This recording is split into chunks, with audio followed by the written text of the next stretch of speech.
এই মুহূর্তে আমি রয়েছি দিগারপাড় কান্দাপাড়া জামে মসজিদে কিছু বক্তব্য দেওয়ার জন্য ইফতার পানি।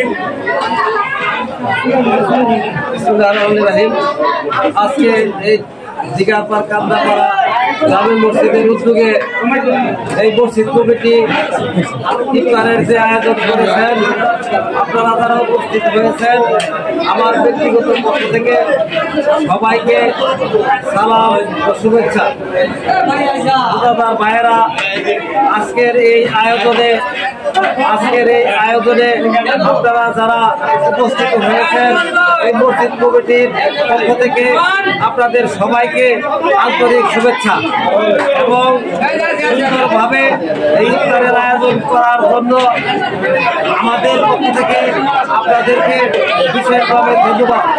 এবং আপনারা ভবিষ্যতে এরকম আয়োজন করবেন, আমরা আপনাদের পাশে আছি এবং এই বলে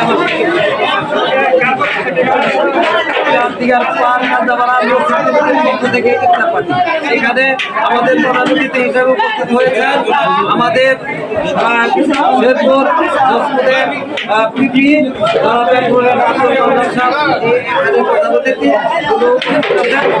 আপনাদের সামনে কথা বলবেন।